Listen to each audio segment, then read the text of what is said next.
Panalo, so for today's vlog mag-unboxing tayo ng impact wrench sa bagong-bago. So tingnan natin kung gaano kalakas ito, no? I-reviewin natin. Alright, so ito na yung ating bagong impact wrench. Yun, may manual. Okay. Siyempre, at ang dami niya kasamang mga sakit, ano? So may 19, tapos may 24, may 22, may 17, may 21. Yan. Meron din siyang extension. Laki. Tapos meron siya yung pansabit para pwede nyo ilagay dito. So mapansin nyo, dalawa yung battery niya. Tapos may charger na dito. So yung impact wrench na to is 21 volts lang. So dito na tayo sa mismong impact wrench. So ito na yung ating impact wrench. Ayan. So makita nyo, napakalaki niya. Ang pangalan niya is BL Motor. So X can break yung kanyang name, ano. So ito galing pa sa ibang bansa. At hindi ko alam kung saan nabilihan ako sa banda. Grabe, kita nyo yung power niya. So alam na alam yung malakas yung impact wrench kasi pag pipindot niya gumagalaw talaga siya. Oh, hindi lang ko pa yan. So sobrang lakas niya. So ito ay merong tawag ito, paluwag at saka paikpit na takbuhan. So ito yung pinaka-button niya. So malakas siya, no? Sa tingin ko lang kasi sa laki ba naman ng motor natin. So kuha tayo ng isang impact wrench. I-compare natin yung kanyang size. Ayan. So ito yung isa natin yung impact wrench. So 21 volts din to. Umaban siya. So sa size pa lang punta tayo dun sa unit 8. Patay ng disenyo.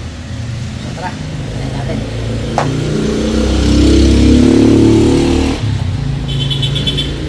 Ano ba size na ito? 24. 24 ba? Patay 24.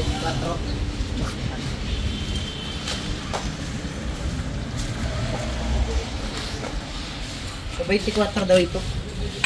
Okay. So try natin muna dito sa isa. Sa ating 21 volts na maliit na impact wrench. Tignan natin.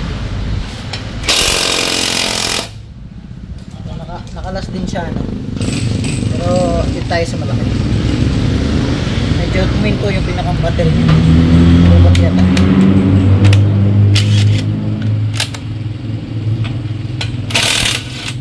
Tanggal niya rin yung 24mm volts. So yung standard nito is 19. So dahil pinalitan na natin ng nut ito, gamitin naman natin itong malaki na ito.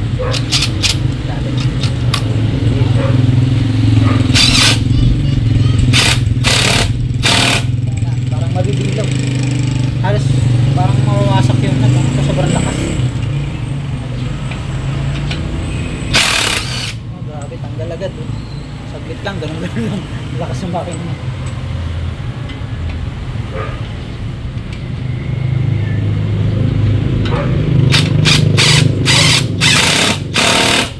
Lakas niya, grabe.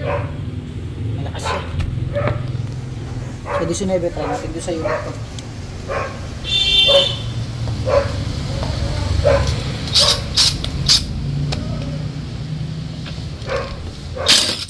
Look, kita nyo yan?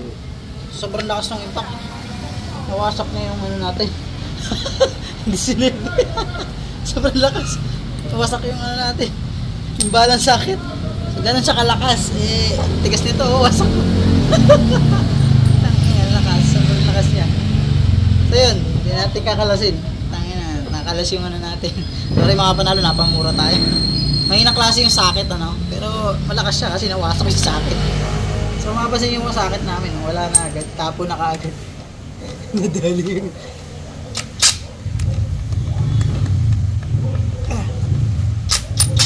Ayan, no? Wasak. Wasak yung sakit sa sobrang lakas ng impact wrench. Hindi ko na nakalas yung motor ko. Grabe, nagasgas pa yung ano ko, oh. Swingan. Nagasgas yung swingan natin. So yun lang mga panalo. So review natin dito sa ating sakit wrench na, ay, impact wrench na to. Talagang maganda siya, malakas. So kitang-kita nyo naman sa appearance, ano? So ang laki kasi nung kanyang pinakang motor. Although maliit yung battery. So paano pa kaya kung battery nito yung mga 58 volts o kaya yung mas malalaki pang batteries. Kaya pag improve ang power nito pag pinalitan itong ating pinaka mismong battery. So yun, napunit yung napunit yung ano natin yung balance circuit. So mga panalo, yun lang. Maraming salamat.